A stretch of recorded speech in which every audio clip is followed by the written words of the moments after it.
আসসালামু আলাইকুম। আজকে মূলত আমি আলোচনা করব জুনিয়র স্কলারশিপ এক্সাম 2025 এর। বিষয় হচ্ছে ইংরেজি। আর এখানে মূলত আমি আলোচনা করব স্টোরি সাজেশনটি নিয়ে।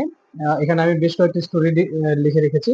আপনারা স্ক্রিনে হয়তো বা দেখতে পাচ্ছেন, এই যে এগুলো। এখানে টোটাল আর আপনার 13টি স্টোরি আছে। ইনশাল্লাহ 13টি স্টোরি পড়লে জুনিয়র স্কলারশিপ 8 এর বৃত্তি পরীক্ষায় কমন থাকবে ইনশাল্লাহ, আশা করা যায়। সো আলোচনায় চলে যাই। প্রথমেরটি দেখুন যে number one, a liar shepherd অথবা নোবডি বিলিভস এ লায়ার, যে কোনো একটা, অর্থাৎ রাখাল বালকের যে গল্পটা আছে সেটা খুবই গুরুত্বপূর্ণ এগুলো। দুই নাম্বারটি দেখুন যে এ ফক্স উইদাউট এ টেল, মানে ওই যে লেজ ছাড়া যে শিয়ালের গল্পটা আছে সেটা। তিন নাম্বারটি হচ্ছে a lion and a mouse, ঠিক আছে, ওই যে একটি সিংহ এবং ইঁদুরের যে গল্পটি আছে সেটা। এবার চার নাম্বারটা দেখুন যে অ্যান অনেস্ট উড কাটার, একজন সৎ কাঠের গল্প, যেটা ছিল আসলে ওইটা। পাঁচ নম্বরটি হচ্ছে গ্রেপস লসল, অর্থাৎ ওই যে রাজহংসী যে গল্পটা আছে, একটি গরিব কৃষক এবং একটি রাজহংসী যে সোনার ডিম পারতো, সেই বিষয়টা নিয়ে এটা। নাম্বার সিক্স হচ্ছে slow and steady wins the race, hare and টর্টসের যে গল্পটি আছে সেটা এটা। নাম্বার সেভেনে দেখে নিন এবার বায়োজিৎ ডেভোশন টু মাদার, অর্থাৎ তার মায়ের প্রতি বায়োজিতের যে ভক্তি বা ভালোবাসা ছিল সেটা।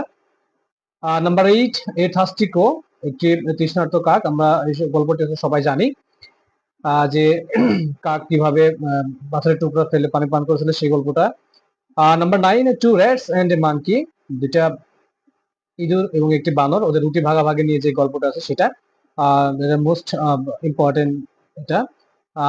নাম্বার টেন হচ্ছে ইউনিটি ইজ স্ট্রেংথ, একতাই শক্তি বা একতাই বল। এটা হচ্ছে একজন বৃদ্ধ ওর একজন বৃদ্ধ কৃষক এবং তার বেশ কয়েকজন যে ছেলে ছিল, সেই গল্পটি বিষয় এটা।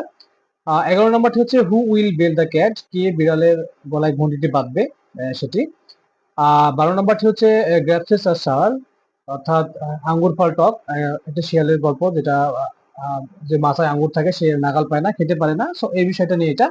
অ্যাট লাস্ট যদি আমরা বলি number 13, Sheikh Saadi was a great poet in Iran, Sheikh Saadi সম্পর্কে যে গল্পটি আছে, তার যে সত্যবাদিতার ট্রুথফুলনেস, সেই গল্পটি সম্পর্কে এখানে এটা লিখতে হবে।